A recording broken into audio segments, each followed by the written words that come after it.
Hello, everybody, and welcome to the West Ham Way YouTube channel. You already know who I am. I'm joined by Chris from The Athletic, a Newcastle United correspondent. Chris, how are we doing today? I'm very good, thank you. Thank you for having me on. No worries at all, mate. This is for the show, our first preview with an opposition fan. So you're in the Hall of Fame now.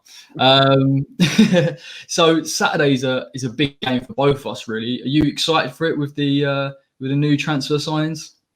I am excited for it. Yeah, if you'd asked me a week ago, then I would have said no. I think dread would have been a lot of how people on Tyneside are feeling. But I've actually been up to the training ground today. Newcastle have had basically a media session where they've had Steve Bruce and then the three signings they've announced this week. So Jamal Lewis, left back, they signed for 15 million from Norwich City.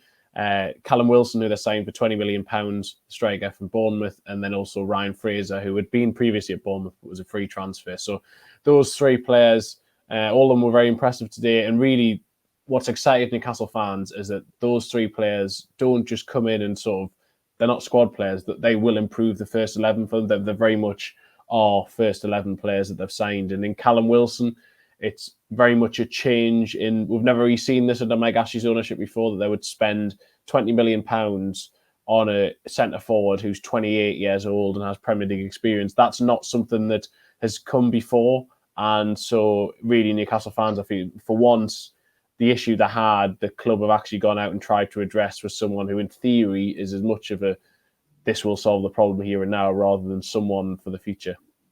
Yeah, that's the thing that got me as well, because obviously I don't follow Newcastle, but I've seen it was a little bit of a change in strategy for them to go after someone at 28. But for you, potentially, obviously, I think it's an upgrade on Joelinton, but it's a guy in his prime. I think if he stays fit, he's going to get you the goals. And obviously, I think Fraser's a good signing as well. One signing that I wanted at West Ham, because I think he's on decent wages. He's proven it in the league before. He gets assists. He's got good work rate. These players that you've brought in seem to have real Premier League pedigree and players that you know are going to come in and improve your squad straight away. Well, exactly, yeah. And this year, given the quick turnaround between seasons, that's more important than ever. I mean, Fraser may not be fit for this weekend. I would be surprised if he starts. Wilson certainly wants to start. And so immediately he's going into the team. And Newcastle struggled to score goals last season, only scored 38 goals. Their top goal scorer was John Joe Shelby with 6. The strikers between them got 6 goals. So Wilson didn't have his best ever season last year, but he still scored 8. He still would have been Newcastle's top scorer. And he's come here because he's excited about the fact that he thinks Newcastle will create more chances. Now, some Newcastle fans have sort of looked at that and said, what's he talking about? Newcastle don't really create that many chances. But Bruce, towards the end of last season, did try to open things up a little bit. He reversed when they got a lot of injuries. But in theory, going forward, that's what he wants to do. And you look at the potential front four that Newcastle will have when everyone's fit. And you've got Wilson up top, and then behind him you could have Saint-Maximin, Almiron, and Fraser, and that seems exciting in itself. I mean, the big question then is what happens to the £40 million record signing Newcastle made last summer, because at the minute he doesn't get into the team. But the reality is I don't think that he will be in the team regularly going forward. He doesn't, unless one of those players is injured. Joelinton, on the form he's shown so far, doesn't justify any of those 4 positions. He hasn't seemed to be an out-and-out centre forward. He looks more comfortable, a little bit deeper, but even then he hasn't really impacted games. So at the moment, I think that Joelinton's looking at quite a lot of time on the bench over the next few months. Yeah, so do I. I mean, it's just as a neutral, I don't think Joelinton offered the quality that you thought you were getting for him. But what I think is really interesting about these signings is Newcastle have some really good players in there. I think, Saint-Maximin. I went and watched West Ham Newcastle when we got beat. I think it's 3-2. And Saint-Maximin against Zabaleta is something I never want to see again. But what a player to see live as well, because his the pace, the way he dribbles with the ball is just crazy. And I think that when you've brought Fraser in on the left, because currently Saint-Maximin plays on the left, if Saint-Maximin's able to play down the middle and he's got someone like Wilson moving forward, because Joelinton and Andy Carroll, as good as they are in the air, not great at getting in behind, it gives you another dimension. Oh, very much so. And I mean, the thing with Andy Carroll is he didn't score last season, and look, as usual, he was injured for quite a lot of it. But when he did come on in games, he causes havoc, and obviously West Ham fans will know that he is just so different to what else is out there. But he can't rely on him as main striker, and you don't want that really to be plan A. But if Newcastle are struggling, then he's an option to bring off the bench, and in theory, people may be able to get crosses in the fullbacks. But the main approach is hopefully that Wilson will be playing on the shoulder, and those three players can link up and replay for him. I mean, Wilson even said in his interview that one of the things that really excited him about coming to Newcastle was he was because he was suspended. So when Newcastle went to Bournemouth in July and won 4-1, and Sam Maximan got 3 assists, Wilson was sitting in the stand. He said, "I watched Sam Maximan and thought I would love to have service like that." And so he's coming somewhere where, because for the first half of last season, Sam Maximan looked exciting but wasn't necessarily providing that. But then there was a period either side of lockdown where he really added that end product. And I think that having a proper striker, we saw that actually after the restart when Dwight Gale was playing more once he was fit. When Newcastle had a proper striker, he scored 4 goals after lockdown. So they can do it. And with, in theory, what is a bit of an upgrade with Callum Wilson, hopefully the goals will start to come. Yeah, it's a problem, mate. I'm trying to think in my head how West Ham are going to combat someone like St. Maximin because we struggled last time.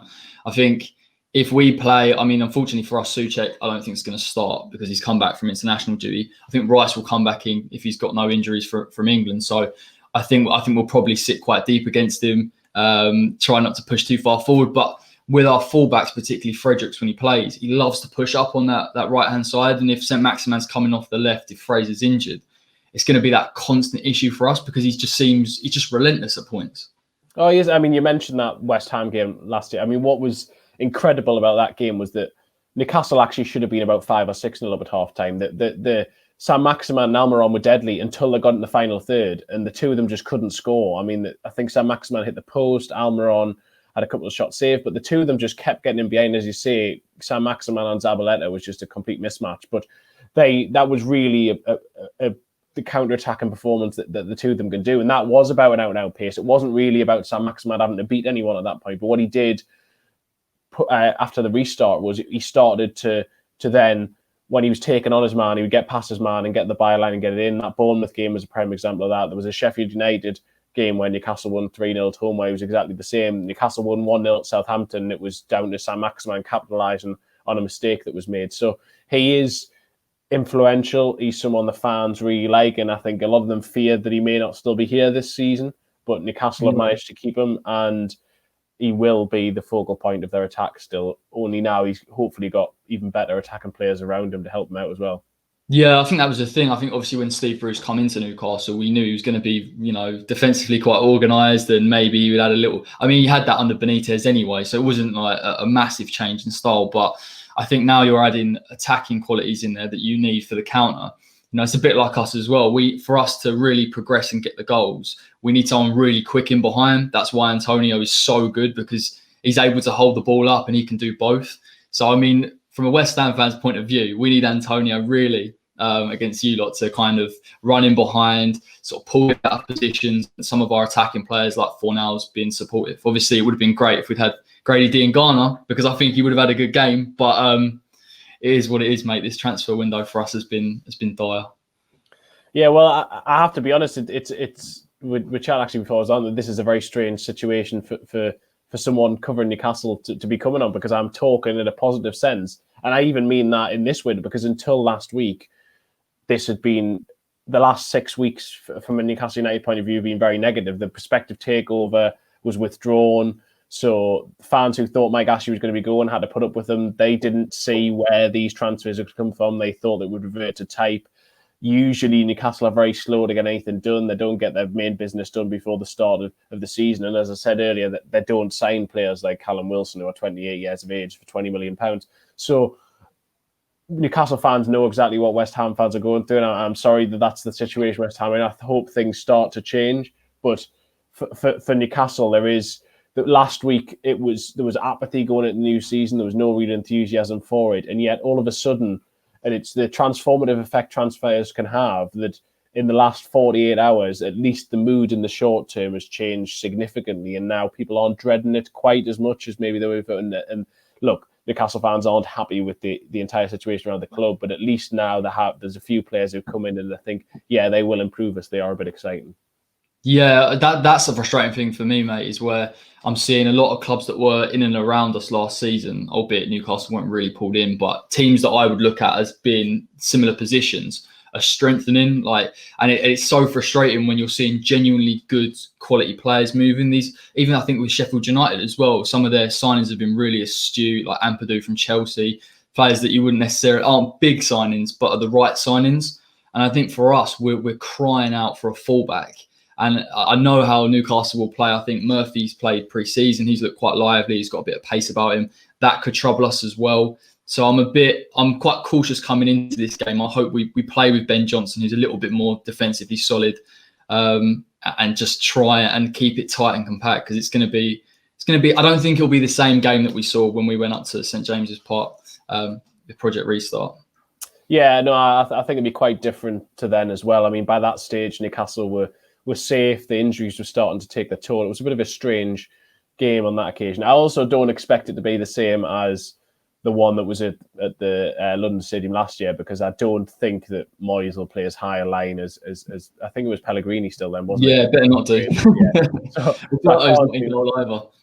So I can't see that being repeated. But I mean, the interesting thing from a Newcastle point of view is that there is actually strangely an air of expectation now going into Saturday. I don't necessarily think that Newcastle fans now suddenly think they'll go to West Ham and win, but because they've done this business over the last few days and all of that is a positive, suddenly, rather than having no hopes going into the season, suddenly the expectation levels have shifted a little bit. It's like, oh, these new signs have come in. What can we actually do?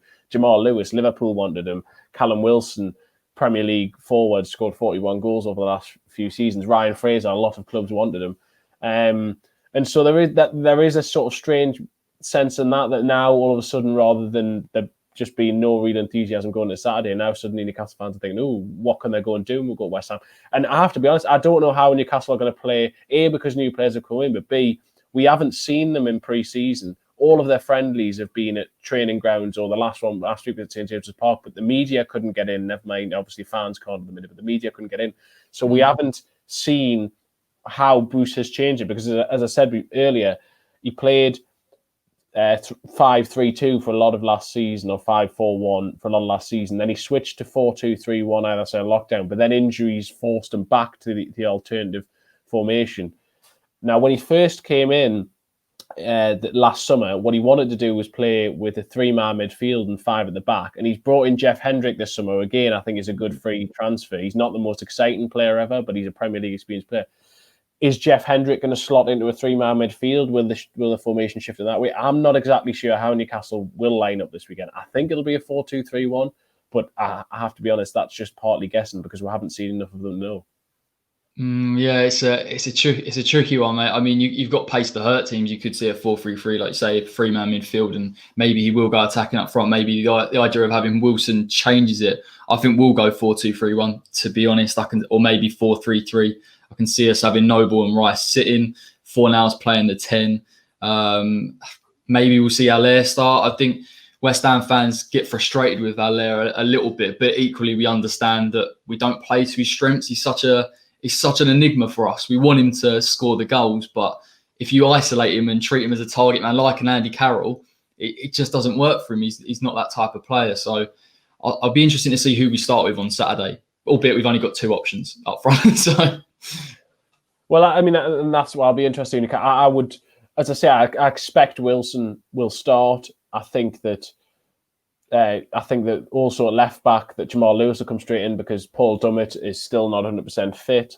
I think it'll be Lascelles, Fernandez, possibly Manquillo at right back. And then if it is 2, I think it'll probably be Hayden and Shelvey, because Shelvey had a bit of a niggle, but Bruce said he'd be all right. So I don't think Hendrick will necessarily start this weekend.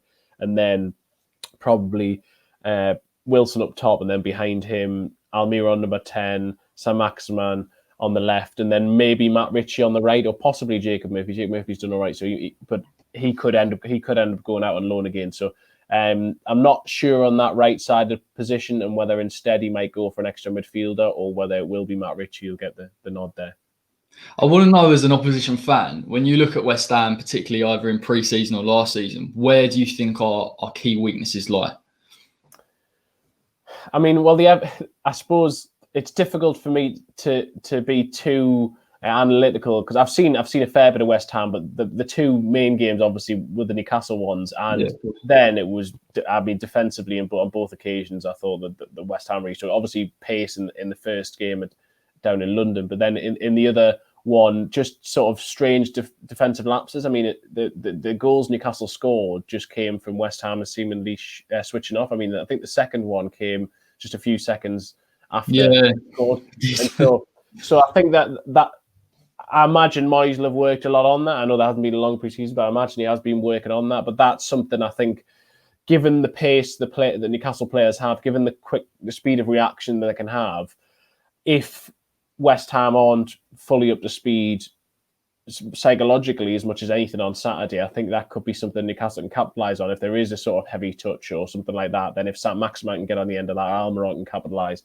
then I think that's where I'd look at it and say that there might be a bit of a weakness there, and also sort of a lack. I think there's a lack of pace in the West Ham midfield. I mean, that you could say the same in the Newcastle midfield as well. Yeah. But they're not the most mobile midfield. I know Rice is relatively mobile, but him and Noble, it's not exactly all action sort of midfielders in terms of ones you think are going to go box to box all the time. So maybe in that department as well. Yeah, we're a strange team because I for a long periods under David Moyes, it was very much play a low man like Antonio up front, get him to run the channels, and hopefully we'll create something. And obviously the lack of creativity, the lack of chances was a real issue. It was only till we played against Chelsea where we started attacking in numbers, like Yarmolenko, Antonio Fornals, and we pushed them higher, that we give teams significant problems. And I think against Newcastle very early on, when you've got Antonio in the box and Souček, it is difficult for teams to deal with just because they're big physical presences, and that's the way West Ham need to go.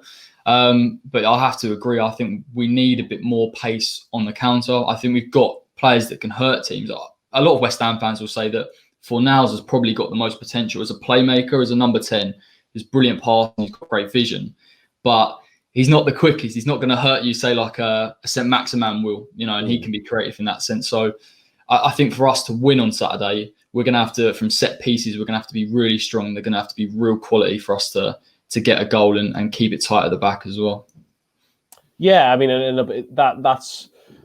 I suppose it's almost the opposite. The Newcastle now have pace. They're blessed with pace, and it was strange because at the start of last season they didn't have much pace anywhere, or they certainly weren't using it to their advantage. And now they seem to, certainly in attack, they seem to have a lot of pace, but also now at left back they're bringing in Jamal Lewis, who when he was younger was an athlete and will really bring a lot of energy down that side. And so yeah, I think that's the big a significant contrast between the two teams, and it's just whether. I mean, it's a big pitch, obviously, at the London Stadium. And Newcastle have quite a good record there, actually. So I think that they will be quietly confident. I don't think they'll go there underestimating West Ham by any stretch. But I do think, Wilson certainly sounds confident anyway, given his record. Not him. Anyone but him. Yeah, it's gonna. I reckon it's gonna be quite. It's gonna be a tough one for us. Unfortunately, we lost 5-3 to Bournemouth in our last pre-season fixture, and it was really disappointing because Bournemouth line up with Danjuma down that left-hand side. So we could see a very, very similar situation where if we can't deal with that pace, we look... I mean, Ogbonna is our best central defender by quite far. Then it's about getting the right partner with him. And I think we've been linked with Tarkowski, who would be unbelievable for us. So we'll watch some clips on him and seen him throughout the season. He's positioning, he reads the game really well. We are 2 or 3 signings short of having a balanced squad, and I guess that's the argument with Newcastle. Now you're bringing in pace and creativity. There is that level of balance, and I think we've seen in the Premier League when you get that balance right, you tend to push on. So I think it could be frustrating for us on Saturday, if I'm honest. Yeah, I mean, there will be some Newcastle fans who will be watching this and sort of thinking that I've been overly positive in some ways, though, because when you talk about style or the way that Newcastle play, one criticism that has been levelled towards Bruce is that they don't really know what his style is. And so for a lot of last season, as I said, that they tend to sit low. It was give the ball to Saint-Maximin, Almiron, get us up the pitch, and then one of those would do something special. And they somehow won some games they really shouldn't have won. But he has said all along he wants to evolve the team, he wants to progress them, and now in theory he has some players who can help him do that. And this is...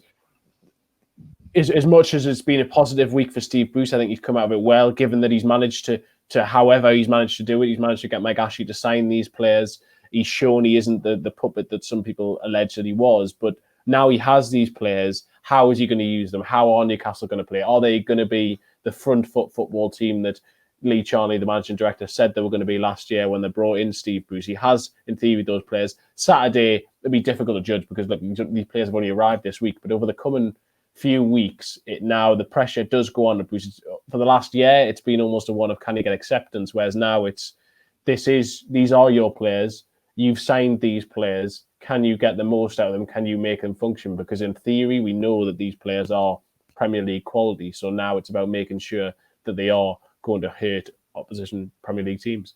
Yeah, and this is almost the impossible question, but is there a feeling amongst Newcastle fans why Mike Ashley has decided to invest in the way that he has, why he's changed that strategy? Is it just to back his man, or is he looking at potentially making the side attractive for another takeover down the line? Well, it is the sort of £305 million question, I suppose, in terms of the prospective takeover.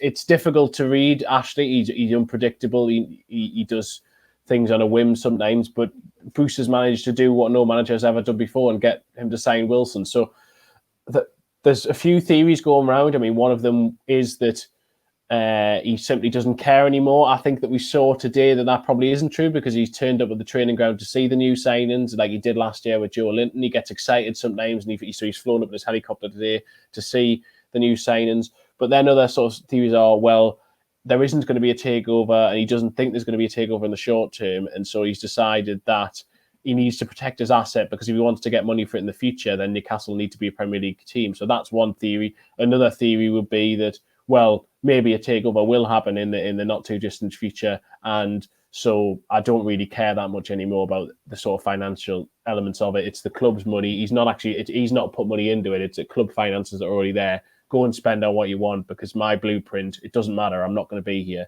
So it's very difficult to know and to read with him. But the fact that he turned up today was interesting and showed that he did, even though he's sort of been against these signings for so long in terms of signing 28-year-old centre forwards. He got excited about that and turned up today to go and meet them. So, yeah, as a sort of outsider looking in, although I feel like we have a lot of similarities with the owners. What is the quip with Ashley? Is it the way he conducts himself? Is it the lack of investment? What is it that really riles Newcastle fans? I mean, it's sort of multifaceted, as I'm sure, as I know it is at West Ham, but part of it is the investment, but it's more so that it feels so, it's such a cold club in terms of it doesn't feel, you hear a lot of fans say it doesn't feel like my club anymore. It's not the club that I grew up supporting. And I think part of that is that the alienation of like club legends and Kevin Keegan and Alan Shearer, and just decisions he's made over the years, which he just hasn't consulted fans on in terms of trying to rename St. James's Park the Sports Direct Arena without having asked anyone. Bringing Wonga in as a sponsor, Payday, the former Payday loan lender.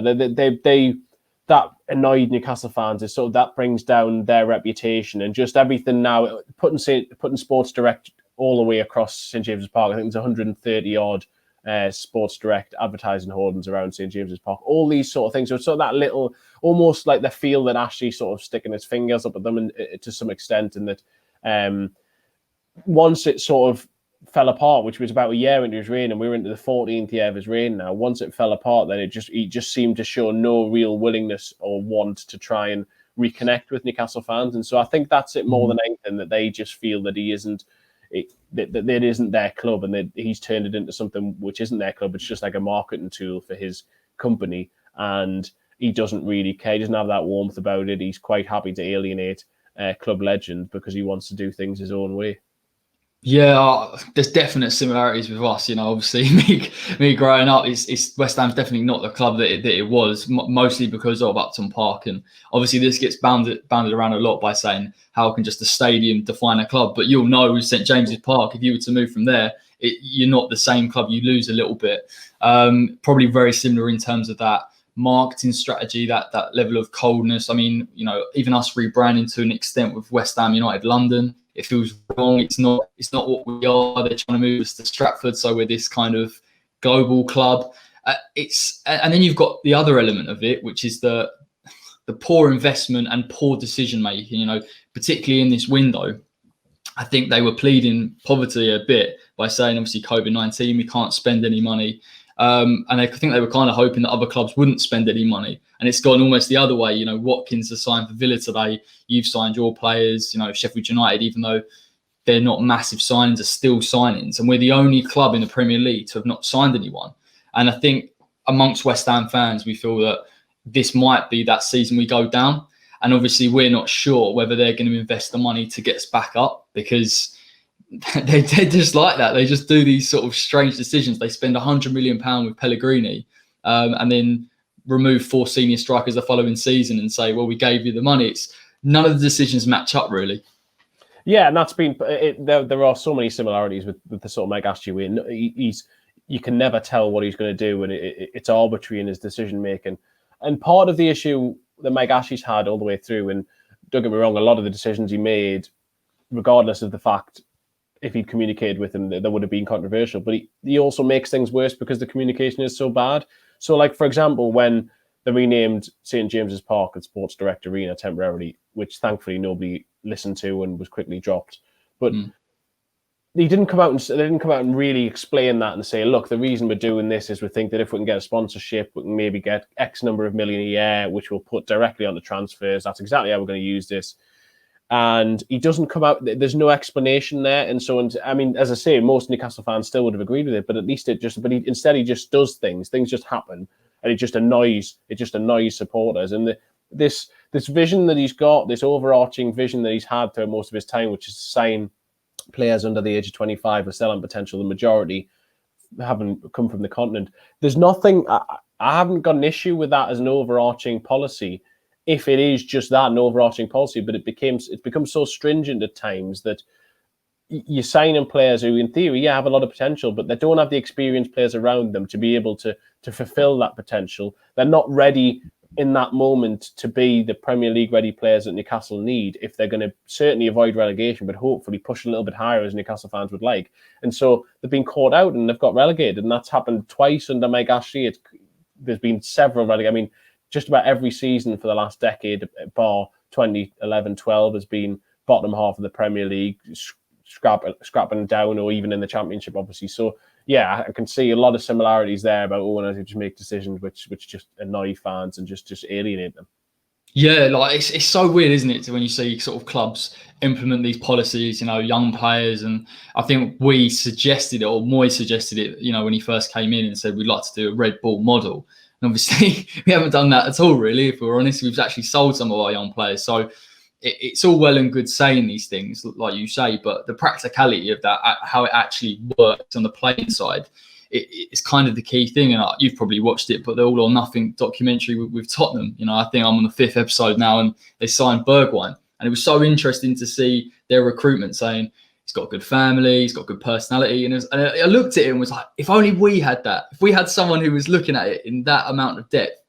It's not all about the money. It's about signing the right players for the team. Yeah, it is. And that was something that Rafa Benitez always said when he was at Newcastle, that he pushed for, and that Bruce's tried to do as well. And actually, to be fair, I mean, Newcastle's head of recruitment, Steve Nixon, who was the one who largely was responsible for bringing in Joe Linton. He's received a lot of criticism for that, and understandably so, because they paid £40 million for someone who essentially they signed as a centre forward and isn't really a centre forward. But he's very much into that, and so he's actually quite highly regarded, and he does very much look at personalities and things like that.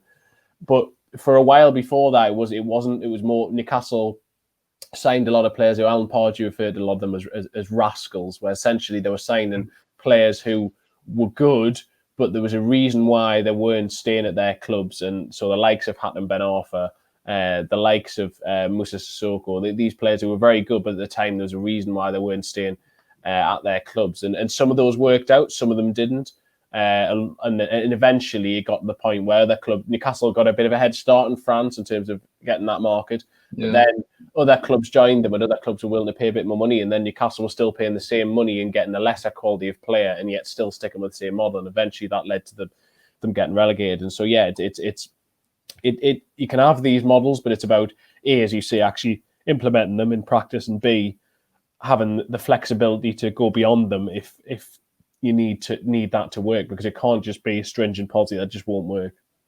Yeah, I was just thinking now, like the strangest thing about the investment that you're making, or even in players like Joel Linton, is I think Benitez was crying out for money. Like he was desperate just to bring in certain players, and he didn't get that. And now, as a fan, you must. I'm sure he's highly revered in Newcastle, Benitez still, but you must think if we'd had some of this money with this manager, we could have really done something.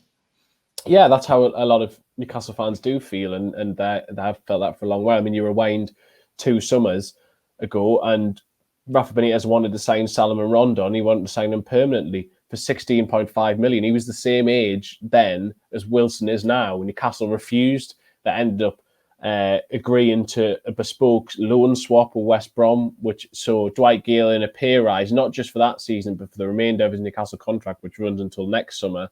To then bring Salomon Rondon to Newcastle just for the season. And that was there was a lot of internal resentment about that. Newcastle didn't want to do it. It was basically because Benitez pushed that far. But you're just looking at Rondon, once he got fit, he was ideal in that formation. Look, he's not prolific. He's not the best centre for whatever. But what he was what Newcastle needed at that point. He was the focal point of the team. And so it's about that sensible recruitment and using money in the right way. I mean, to finish off, where do you think you can go this season? Do you think you can maybe break top 10, or would you just be content with, mid-table mediocrity, stabilising a little bit, and then sort of looking to push on the season after? Well, it's interesting because I ran a poll a couple of weeks ago with Newcastle fans, and there was sort of 4 options, and 2 of them, the bottom 2 were struggle but survive, or get relegated, essentially. And 92% of respondents at that point, there's about 6,000 respondents, 92% were in the bottom 2 categories. So fast forward to Tuesday, and I put out the same poll after all these signings, and it had changed. So there was less than 50% were now in those bottom pool, and most of them were looking at struggle but survive, or there was even quite a high percentage of top 10. Now, a few of the players who I spoke to today have said top 10. Bruce has said, yeah, I'd love to move the club forward, progress top 10. I don't think that's outside the realms of possibility, but equally, Newcastle could finish anywhere between 9th and 17th, and it wouldn't necessarily surprise me. I think that they will have enough to survive, as long as Wilson's fit. Wilson being fit is key. If Wilson gets injured, then Newcastle will be in a lot of trouble. If they can keep Wilson fit for the majority of the season, I think that they will have more than enough to survive. How far they can actually push up, I'm not sure. It's because I haven't seen enough of them yet, because we haven't seen these new players in them. We haven't seen them in pre-season. I don't yet know how good they can become, but certainly I'm more optimistic. I thought they would just about survive anyway. I was fearful for them, but maybe it's just my bias, but I thought they'd just about survive anyway without these signings. But now that they've got them, yeah, if you pushed me, I'd say maybe 12th or 11th. I don't think they're going to have quite enough for the top 10, but equally, there's usually very little between sort of 8 or 9 teams, and it's just who can start and get that extra momentum early on and really pull clear. Yeah, and this year in particular, this transfer window, teams have strengthened so well. Like, I look at the majority of the signings and think, oh, they're quite clever. I think even Fulham are trying to loan Areola from PSG, which is a brilliant signing. Someone that's played for Madrid. So as a West Ham fan, I'm looking around thinking we could do with somebody. We could do with somebody, because, like you say, you know most people didn't feel that optimistic, and then you bring in a couple of signings and the whole complexion changes. And I think West Ham have got good players. I think some players have been inconsistent, like Anderson. I think Lanzini hasn't really recovered form since about 2018, since his knee injury. But we do have decent attacking players. Jared Bowen could really kick on this season.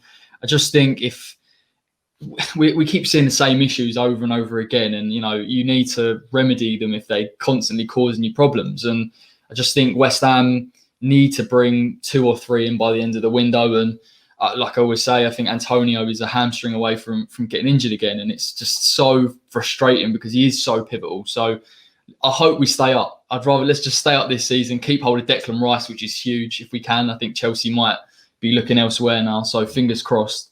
And then hopefully next summer we can push on. But I'm not too keen on this season at the moment.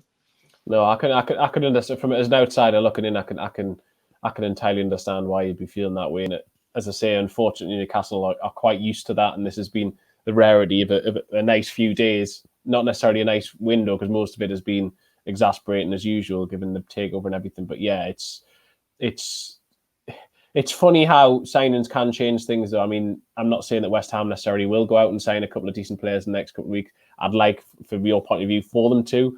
But if there were to, then suddenly the mood can shift, at least in the short term, the mood can shift significantly. And maybe that won't have exactly the same impact as it would if we could have full crowds in stadia. But still, it still just gives everyone a bit more optimism, more to look forward to. So I can entirely understand why there's a lot of frustration around at West Ham at the minute. Yeah, I'm looking forward to it. Well, listen, thanks for coming on, Chris. I really appreciate your insight as well, because it's good to see, other fans giving their take on it, obviously, on this channel. I'm going to try and do that this season. I wish you all the best in the coming season, other than when you play us on Saturday and in the other fixture. Thanks for watching, guys. Until next time, take care.